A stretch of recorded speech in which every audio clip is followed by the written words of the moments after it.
All right, let's dive in. Today, we're looking into Gamaliel, The Diary of a Vampire. Ooh, a vampire diary.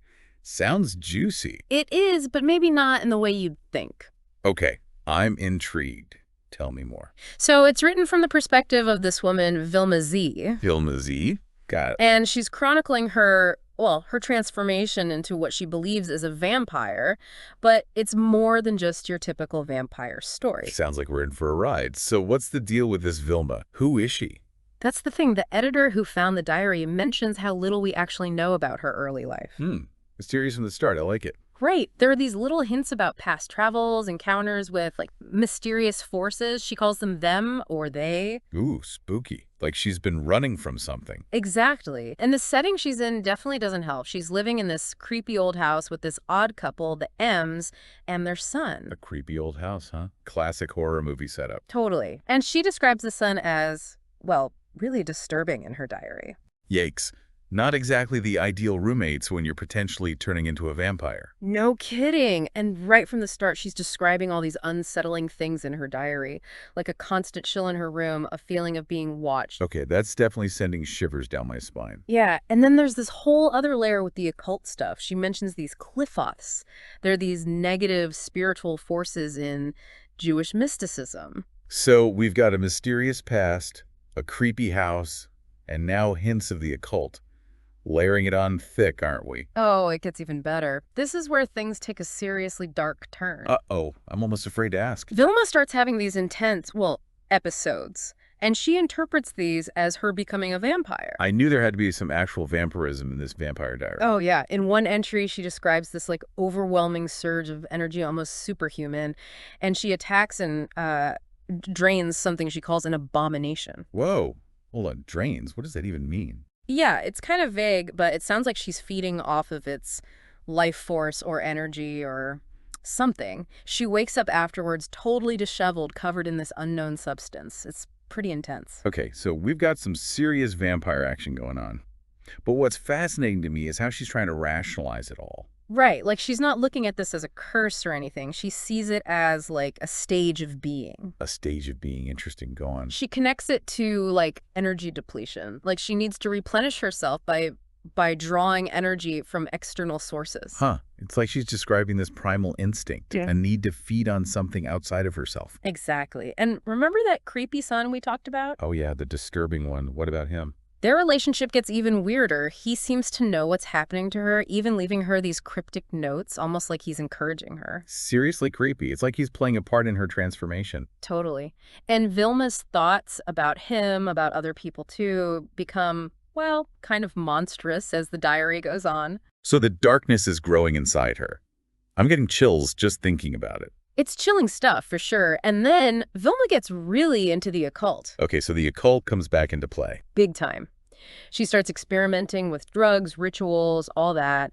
And she's obsessing over attracting new victims. You can feel her spiraling as you read her diary. Makes sense. The diary itself must reflect her declining mental state. Oh, absolutely. The writing gets more erratic. The editor even mentions that some parts were too graphic to publish. Whoa. Leaving things out. That's got to be some seriously disturbing stuff. Definitely leaves you with some unsettling thoughts. And then, boom, the narrative totally shifts. Wait, what?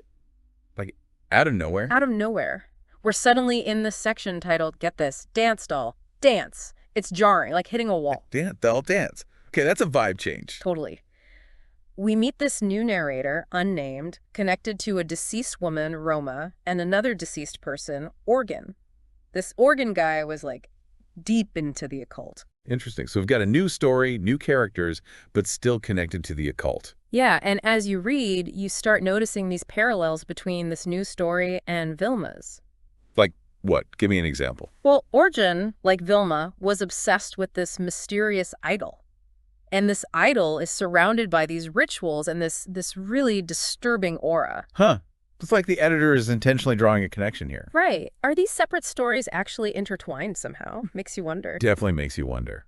And this new narrator, what are they like? They're fixated on this idol, even finding instructions for its worship hidden inside the idol itself. Hidden instructions. Sounds like a recipe for disaster. It totally does. And there are all these encounters with other women, especially one named Helga.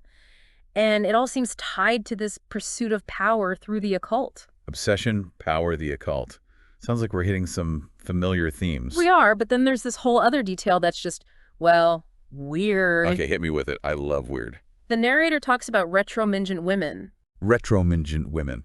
Not familiar with that term. Yeah, it's this rare anatomical thing, and the narrator uses it to make these parallels between the physical body and the occult world. Okay, I'm following.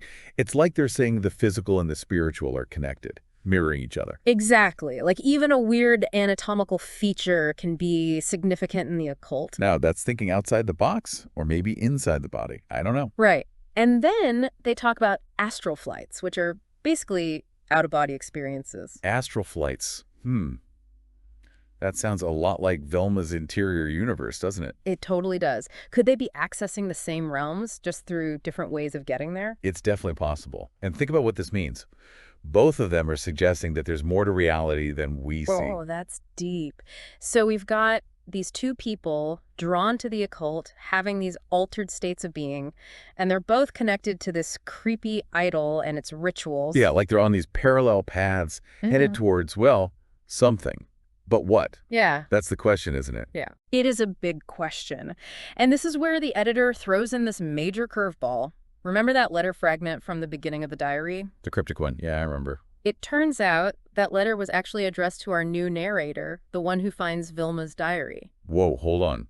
So they were connected all along. It gets crazier. That manipulative L that pops up in both their stories, that's actually someone from Vilma's past, someone named Y. Why? Okay, this just got personal. And what's Y's deal? Revenge. Pure and simple. It's like this whole web of relationships and hidden agendas, all tangled up with the occult. Mind blown. We've got Puppet Master Y pulling strings, these two characters on converging paths, and the occult weaving it all together. This is intense. It is. So now we have to ask, who's going to win this twisted game? And at what cost? Great questions. Yeah. This is just part one, right? There's more to come. Oh, yeah, buckle up. We're just getting started. So we're left with this Y character, this mastermind behind the scenes, orchestrating all this suffering for both Vilma and the narrator. It's really messed up. Like watching this dark puppet show with these characters dancing to Y's tune. And Y's no amateur either.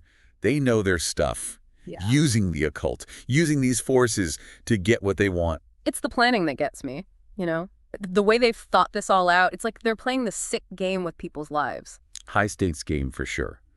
And the editors put these stories together. Vilma's and the narrators. Makes you wonder. What are they trying to show us? I think they're trying to give us that bigger picture, to see how these lives are all connected by these occult forces. Like a cautionary tale.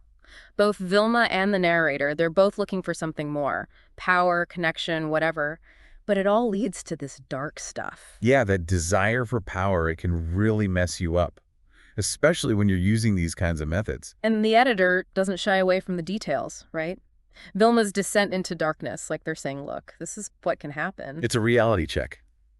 The violence, the chaos that's lurking beneath the surface. Totally disturbing. But it's so hard to look away, you know? And it makes you think, how much of this is Y and how much is Vilma herself? Yeah, was this her path all along? Or did you nudge her in that direction? It's the big question, isn't it? Is evil something you're born with or something that's done to you? This diary doesn't exactly give us the answer. No.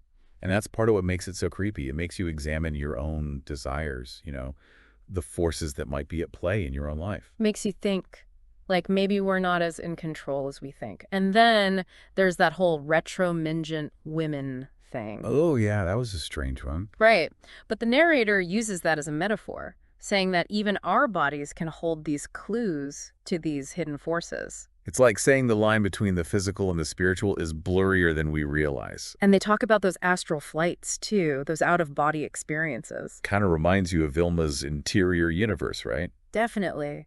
Like they're both accessing the same places, but going about it in different ways. Exactly. And both are suggesting that there's this whole other layer of reality out there. Like we're just scratching the surface. And it's both exciting and scary, isn't it? To think about what else might be out there. Totally. But this diary is also a warning, right? Both Vilma and the narrator, they're searching for knowledge, for power, but they open themselves up to some bad stuff. Oh yeah, the stakes are high. And the editor's not holding back on showing us the consequences. Like they're saying, this occult stuff, it's not just some theory, it can have real-world consequences. Totally. And it's not just limited to individuals either, right? Vilma's story hints at these forces affecting the wider world. Like opening Pandora's box, releasing things we can't control. It makes you wonder if there's a safe way to explore these realms or if it's always going to be dangerous. Tough question. No easy answers in this diary. But that's part of why it's so good. Makes you think critically about reality, about what we know, about the consequences of our actions. Like the editor's given us these puzzle pieces, but some are missing and we're left to figure it out. And sometimes the best mysteries are the ones that stay unsolved. They keep us wondering. It's about the journey, not the destination. And sometimes you learn the most in the shadows, in the spaces between the lines, in the questions that linger. Back for our final look at Gamaliel, The Diary of a Vampire.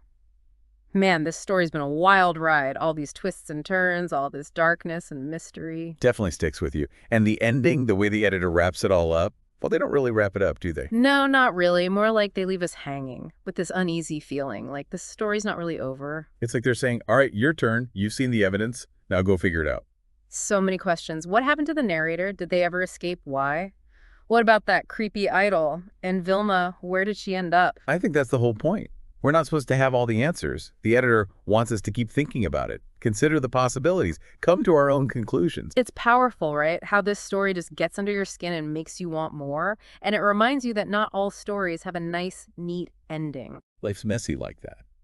And sometimes the best stories are the ones that reflect that.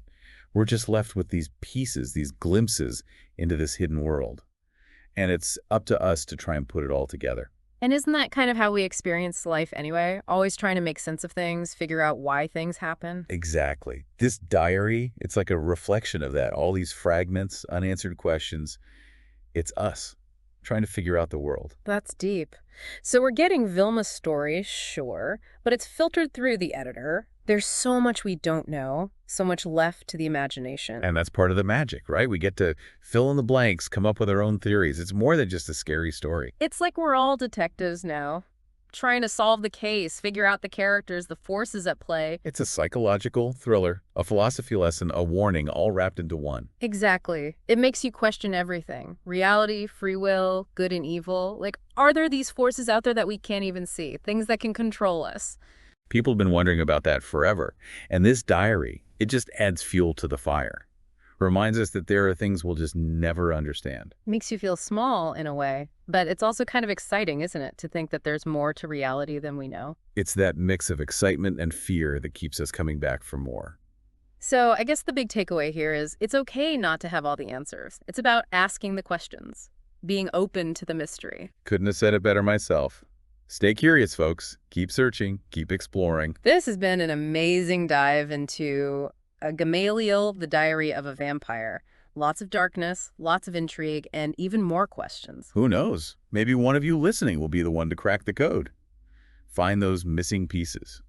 Until next time, keep your minds open and your flashlights handy. There's a whole world of mystery out there waiting to be discovered.